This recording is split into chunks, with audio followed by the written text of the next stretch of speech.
Hello everyone and welcome to Poser's Movie Recap. It all began in North Vernon in 1987, when three young women were found stabbed 16 times each, on the night of their 16th birthday. Tiffany Clark, Marissa Song, and Heather Hernandez were brutally slaughtered around Halloween, and according to eyewitnesses, the slayer wore all black clothes and a mask. The culprit was dubbed as the Sweet 16 Killer, and through the years, it became infamous in Vernon where every Halloween, people dress up as the murderer. In the present time, the case has remained unsolved and is the subject of numerous true crime journalists, including a man named Chris Dubasage. Jamie, one of Vernon's residents, planned to attend the Killer Instinct concert with her friend Amelia.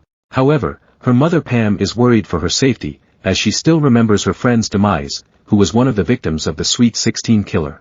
Jamie argues that she's old enough and has known self-defense since she was 7, plus, she has plenty of tools to help protect herself. After her dad drives Jamie to pick up Amelia, they head into the concert where Blake dropped them off. Meanwhile, a man wearing a Sweet 16 Killer costume knocks on the door, and since it's Halloween night, Pam never suspects anything and opens the door. The man pulls a knife on her, so Pam quickly shuts the door and runs inside. When the masked man breaks inside the house, Pam tries to fight him but eventually gets overpowered by the culprit.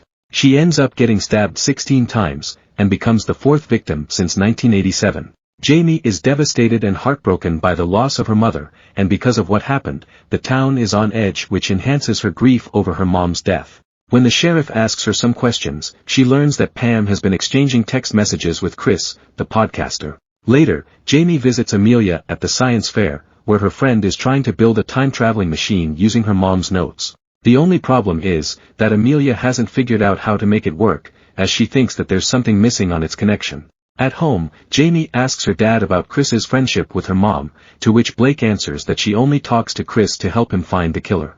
The next day, Chris approaches Jamie at the restaurant for an interview. She asks him if he's been having an affair with her mom, which Chris strongly denies. He then asks her if she's aware of the note that Pam got from 1987, which states, "You're next, one day." Chris informs her that Pam didn't tell anyone about the note, not even her husband Blake. He explains that she only told him to help with his investigation, and Pam has been living in fear since then. Later, she goes to Amelia to ask for her help to catch the killer, but before she can further elaborate on her plan, a masked man appears and attacks her.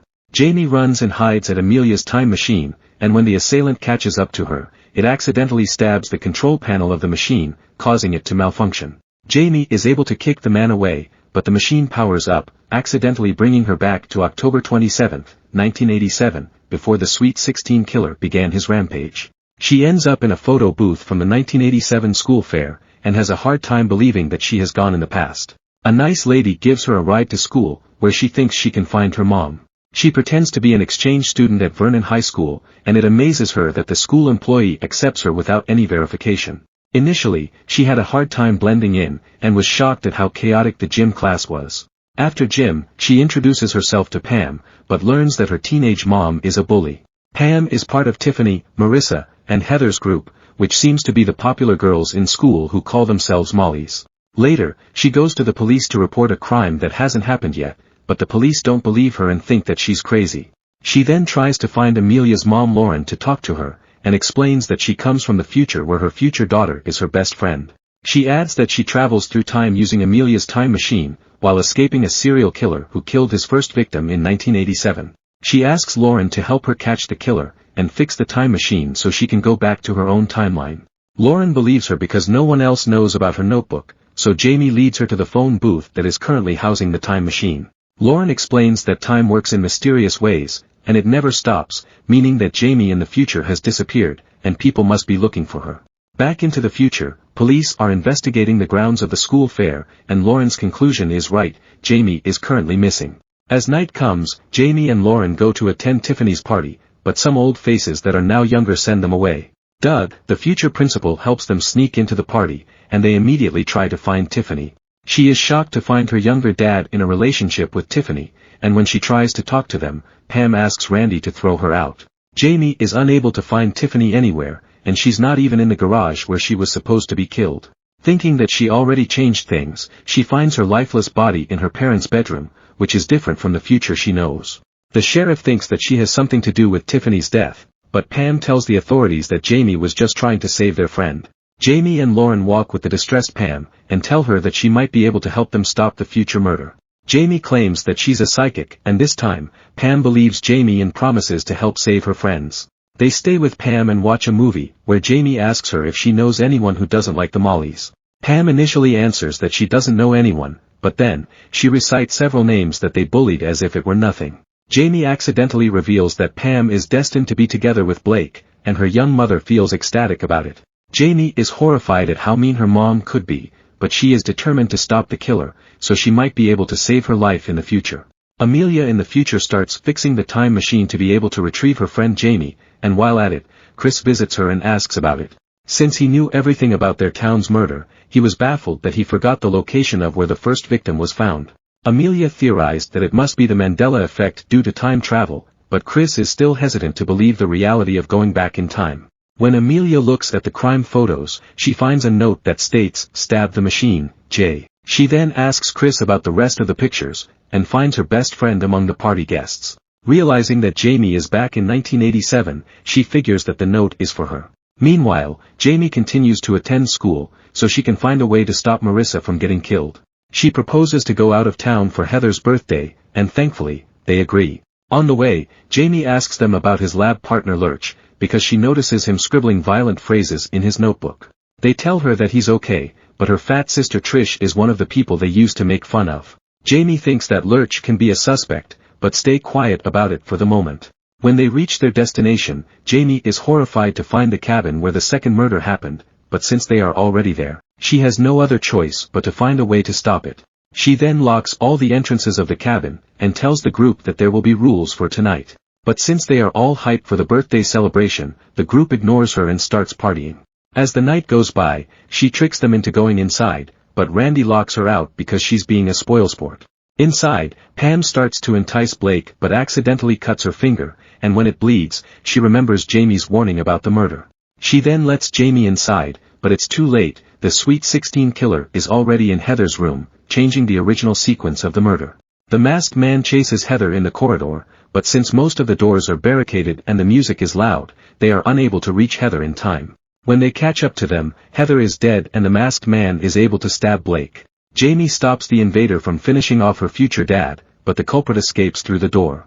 At the police station, Jamie gives a bloodied tissue paper to the police for the killer's DNA, but since it's 1987, DNA is still unknown to most of the authorities. When she tries to explain about DNA matching, the police laugh and tell her that it doesn't exist. Pam asks her what they are going to do now, but Jamie is at a loss and tells them that it was supposed to be Marissa.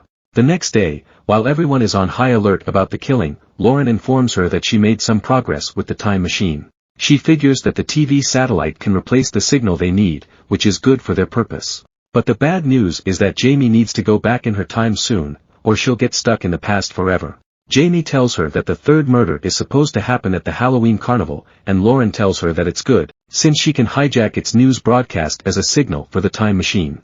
Meaning that they might need to use Marissa as bait, so they can catch the killer before she leaves the past. As Jamie's only suspect is Lurch, she tries to sneak into his van to look for clues, but finds nothing inside it. When Lurch catches her, she immediately figures that he's too nerd to be the culprit. She then finds Lauren at the photo booth still fixing the time machine, who tells her that they need a power source. Jamie suggests that they can use the quantum drop to generate the force, which can help power up the machine. She then informs the group about her prediction, and Marissa agrees to be the bait despite being too nervous about it. In the future, Amelia teams up with Chris to fix the time machine, while Marissa enters the horror booth to bait the killer. Jamie and the rest of the gang are hiding inside, waiting for Marissa's signal to catch the culprit. The masked man follows Marissa inside, and when he tries to attack, Jamie, Blake, and Pam attack the killer all at once. Kara, the future sheriff arrives, and is able to stab the masked man in the chest, ultimately saving Marissa and the rest of the team. When Jamie unmasks the killer, they discover that the culprit is Doug, the future high school principal. They find a locket with a picture of fat Trish in him, and figure that she was his girlfriend. Marissa tells them that during a sleepover, Tiffany invited Trish to make her admit that she slept with the coach, making her cry and lock herself in a room. Afterward, she drives home drunk, causing her to have an accident, and Jamie jumps to the conclusion that her mom is a horrible person. Pam explains that she wasn't in the sleepover, meaning that she's not really an intended victim of the masked man. Lauren arrives and tells Jamie that they need to go, as time is running out for her to go back in the future.